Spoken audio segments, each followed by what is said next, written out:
Então, nós encerramos a aula falando da CVM, né? Então, a gente vai voltar aqui agora para falar mais um pouquinho dela, de acordo com o que for entrando. Eu vou parando aqui e aceitando na sala. Falando ainda das mensurações, nós vamos falar um pouquinho da lei também, né? Porque a lei 11.638, ela traz também informações sobre os passivos, né? E aqui ela fala o seguinte: as obrigações, encargos e riscos conhecidos ou calculáveis, inclusive imposto de renda a pagar, com base no resultado do exercício, serão computados pelo valor atualizado até a data do balanço. Então, aqui, essa lei, ela já traz uma diferenciação, né, na mensuração desse passivo, quando é relacionado, ele citou aqui, né, imposto, e ele citou o imposto de renda a pagar, que eles serão atualizados. E é assim mesmo que acontece, né? A gente não paga nada que não seja para o governo, que não seja atualizado. Então, essa lei, ela fala disso com as contas do governo, que no caso ela vai ter, aqui ela está citando que vai ter encargos, né? Lógico, multa, atualização e juro. Depois ela fala as obrigações em moeda estrangeira, que não é muito nossa realidade, no caso é quando é dólar, né? Então, nem eu vou até pular essa parte. E ela fala as obrigações, encargos e riscos classificados a longo prazo serão ajustados a valor presente. O valor presente, ele é uma atualização, né, que é feito, tanto é que no ativo também nós temos esse valor presente. Então, o que ele fala aqui nessa lei, no último tópico aí, é que essa dívida, quando ela é muito grande, aliás, quando o tempo dela de dívida é muito longa, ela vai ser atualizada pelo valor presente, tá?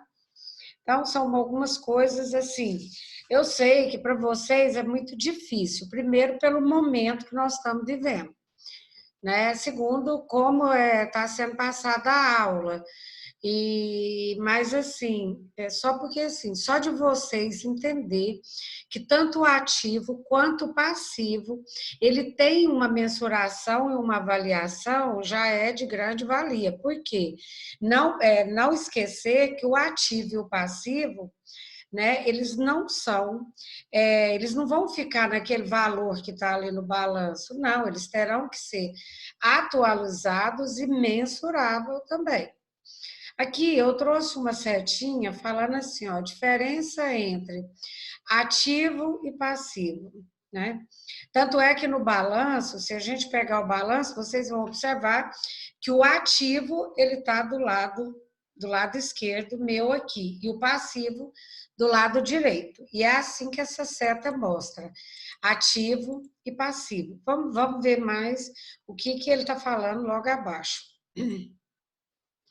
Então, aqui ele trouxe, né, os grupos.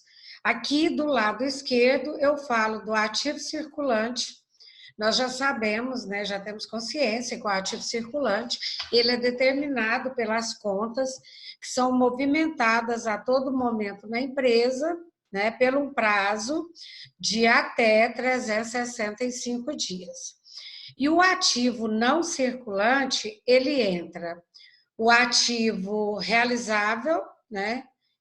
Ele entra o realizável a longo prazo, que é o ativo realizável a longo prazo, que no caso seria as duplicatas, por exemplo, a receber com mais de depois do período de um ano, e ele entra também o que nós chamamos, né, de ativo permanente, que são compostos por todos os meus bens, que não é destinado à venda, a gente até falou disso na aula anterior. Se eu somar os dois ativos, vai dar o meu ativo total, né? Então, o meu ativo ele é composto, para ele ser total, a todos os grupos. E a gente foca mais hoje no passivo, que é a aula de hoje, né?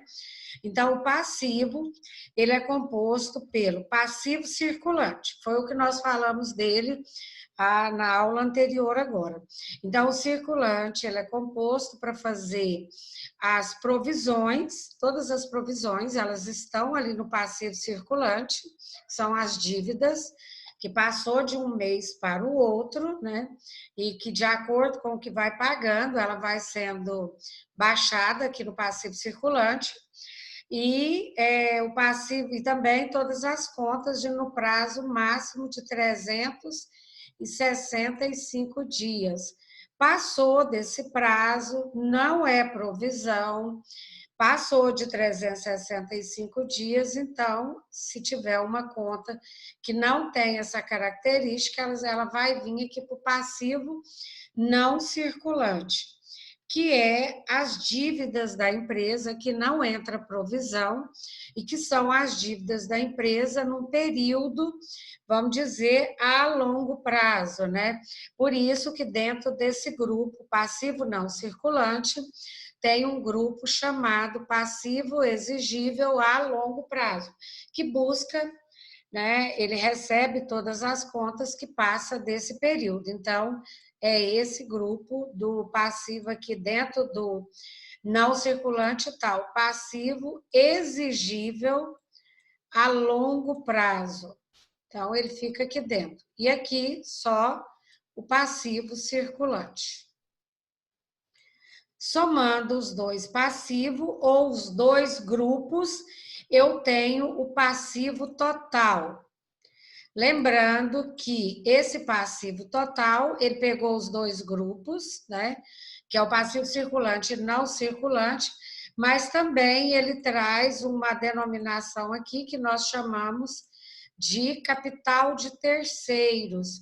A gente ouve muito fórmulas e textos, né, falando de capital de terceiros. Então, o que é o capital de terceiros? O capital de terceiros é o somatório do passivo circulante com o passivo não circulante, que é o exigível a longo prazo. Então, ele chega ao passivo total aqui. Esse passivo total somou os dois passivos. E o passivo total, ele é o capital de terceiros. Ou seja, o capital é o dinheiro que eu estou utilizando de outras pessoas e nós chamamos de capital de terceiros. Então, o capital de terceiros é o passivo total. E o último grupo, né, que está aqui do lado também direito, mas que não representa nenhum bem, nenhuma obrigação, ou seja, não é um direito e nenhuma obrigação, que é o grupo do PL, chamado patrimônio líquido. A gente vai falar dele na próxima aula, provavelmente, mas ele está aqui junto com o passivo. Então, o PL, ele é um grupo que está aqui do lado direito, logo aqui embaixo, a gente vai entender o porquê que ele fica aqui também, olha. Deixa eu apagar aqui, senão fica muito bagunçado, né? Nosso quadrinho aqui.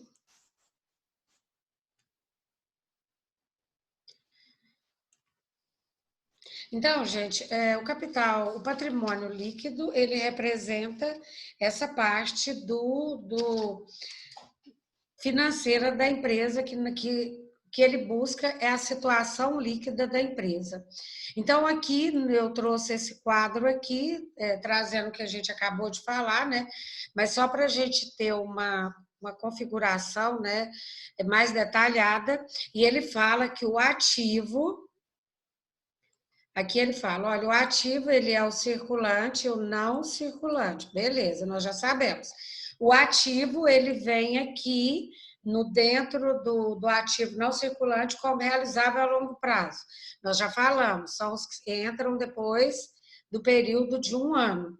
Então, toda conta que a empresa tiver, vamos imaginar que ela tem uma dívida para receber com 2 anos. Então, essa dívida com 2 anos, ela não entra aqui no circulante, ela vai entrar aqui no a longo prazo, porque é aqui que recebe as contas por um período superior a 12 meses ou a 365 dias. E no circulante, não, ele já fala, olha, são os valores disponíveis e conversíveis até o final do exercício seguinte. Então, esse é o circulante, é o dinheiro que entra, que é movimentado a todo momento na empresa. Nós já sabemos que entra o caixa, o banco, nós chamamos de disponíveis. Depois tem os créditos, que são as contas a receber, tem os estoques, enfim, né? O ativo não circulante aqui no caso, que é o a longo prazo. E por último, dentro desse grupo aqui também, nós temos o ativo permanente, que é os investimentos, os imobilizados e os intangíveis. Os intangíveis, né, nós sabemos que são os meus bens, os imobilizados e os investimentos. Então, entra nesse grupo aqui marcas e patentes, né, que são os intangíveis, que são o que você não pega, mas que ele tem valor, como, por exemplo, uma marca muito cara, tipo uma Coca-Cola, né, ela não tem, você não pega, mas o valor dela é muito alto, então ela é um bem. Tem também veículos, imóveis, móveis, máquinas, tudo isso aí entra no ativo não circulante, porém no imobilizado. E agora o grupo que a gente vai focar hoje, que é o passivo, né, que é o que a gente está trabalhando. A gente falou dele aqui atrás, né? Então, o passivo circulante, ele é a obrigação com terceiros. Então, quem é a obrigação com terceiros? Aqui ele fala de novo, é o somatório dos dois passivos. Para mim saber quem é a minha obrigação com terceiros, é o passivo circulante, mais o passivo não circulante, que é aquele que vai ultrapassar o período de 365 dias. E, por último, o patrimônio líquido, que não faz parte nem do ativo nem do passivo. Ele é um grupo à parte que recebeu recursos dos proprietários e dos sócios da empresa. Então, no momento da abertura dessa empresa, o sócio pegou esse valor e ele veio parar aqui, ó, no patrimônio líquido. Então, toda vez que você faz uma DRE, né, quando que eu mexo nesse grupo do PL? A gente vai falar dele na próxima aula, mais detalhado, mas quando, por exemplo, eu fecho uma DRE, eu tenho um lucro ou um prejuízo, ele vem aqui para o PL, aumentando quando é lucro ou diminuindo quando é prejuízo, o meu patrimônio ou o patrimônio dos proprietários da empresa que eles colocaram como para movimentação dentro da empresa, né? E tem mais uma coisinha aqui, deixa eu só apagar isso aqui. A gente vai falar, até a gente já está concluindo essa parte aqui. É um grupo muito, nós vamos começar a trabalhar buscando uma conta com a outra, até a gente chegar a fazer uma avaliação dessas contas, como vocês fazem na parte do professor de vocês lá de análise das demonstrações contábeis, né? A gente vai fazer uma avaliação dele ali. Então, é isso aí. Deixa eu só compartilhar mais uma conta com vocês aqui.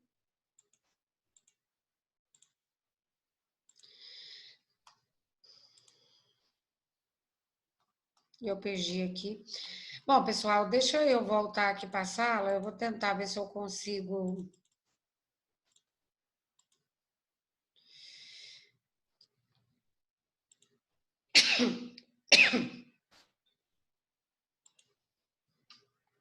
Voltando aqui para a sala. Na atividade passada, só para a gente concluir essa parte aqui, na atividade passada, eu pedi para vocês assistir um filme, né? Um filme não, um vídeo, e responder um questionário. Aí, o que aconteceu? O que vem acontecendo, né? Eu tenho notado que alguns alunos estão participando de todas as aulas. Por que eu sei disso? Porque eu faço a chamada, em todas as aulas a gente faz a chamada.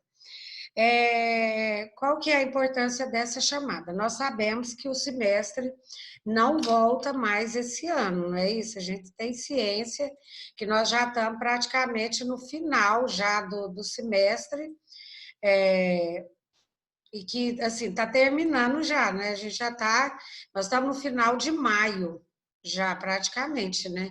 Então, o que nós sabemos que vai acontecer? Que logo vocês vão ter uma avaliação. E qual que é a minha preocupação? A minha preocupação é porque tem muitos alunos que não estão participando da aula. Aí eu tirei esses minutos agora. Na próxima aula a gente vai dar sequência agora, como eu falei para vocês, cruzando ativo, passivo, e a gente vai ver os outros grupos. Mas nessa aula de hoje eu não vou passar a atividade para a próxima semana, tá bom?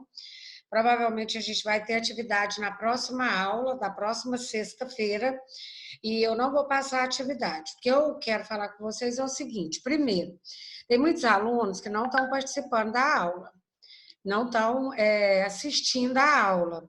E é importante que vocês assistam. Inclusive, tem alguns alunos que não estão participando, que eu já até comuniquei com o João. Por que eu preciso comunicar com o João?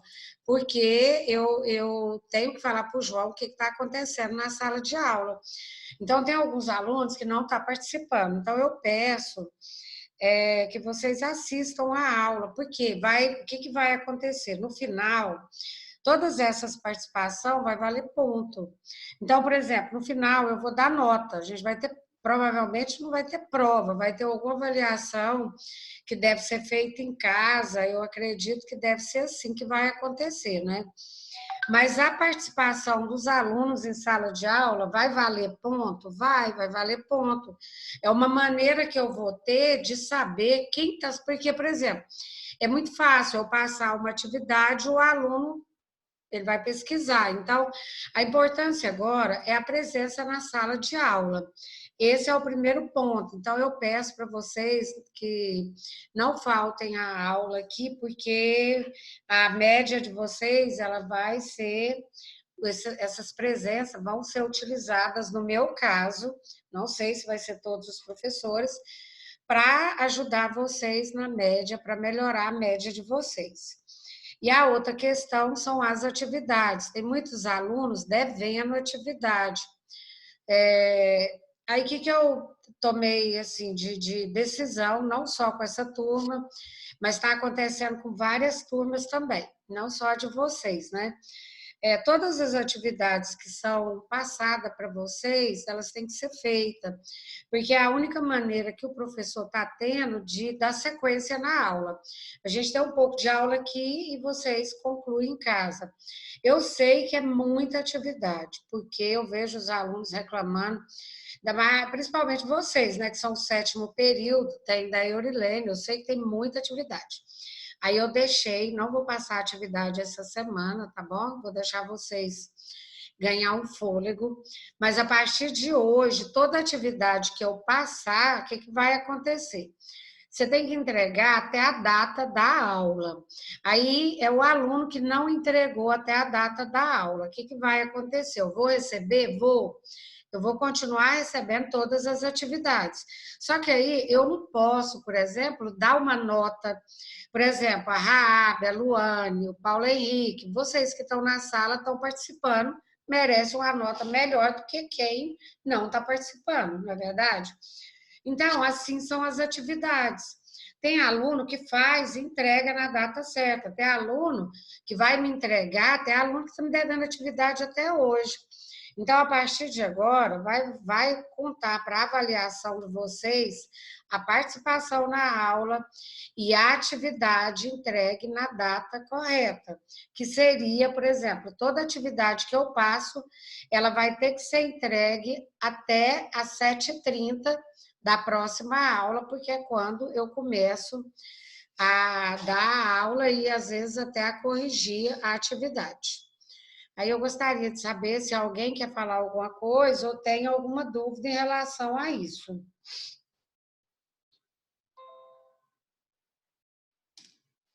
Ninguém? Professora, a Mariana pediu para informar que ela não entrou hoje porque ela está sem internet.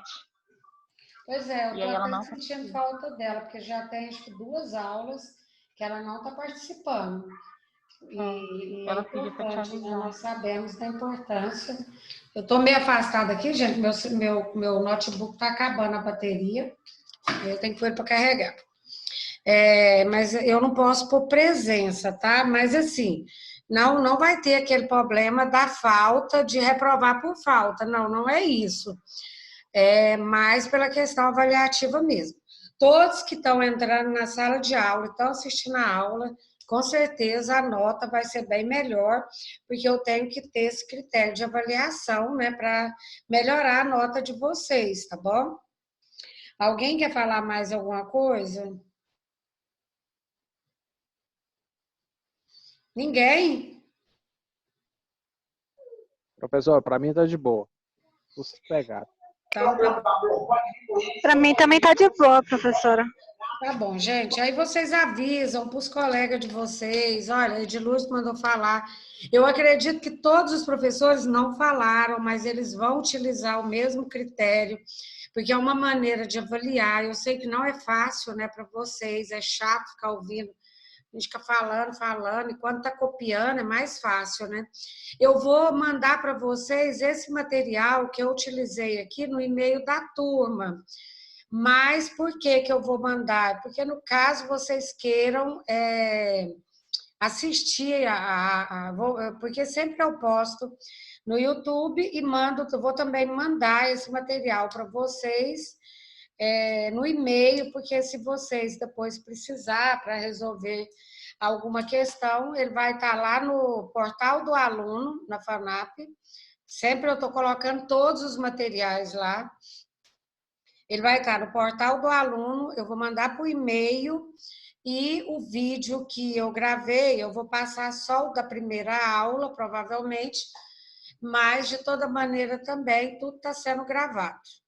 Tá bom? Aí a próxima semana a gente já vem com mais material. Eu agradeço vocês pela companhia, por estarem comigo, né, essa sexta-feira. Que Deus proteja todos vocês e que nada de mal possa, né, acontecer, tá bom? Um beijo para cada um de vocês e bom final de semana. Qualquer coisa, fala comigo. Amém, professora, para você também, viu? A gente sente falta das aulas presenciais. Acho que esse semestre a gente não se vê mais. Tá? Uma pena. Então fica com Deus, e tudo de bom. até a próxima, viu? Tchau, tchau. Obrigado, Tchau, professora. professora. Boa Obrigada, noite. gente. Tchau, tchau. Tchau.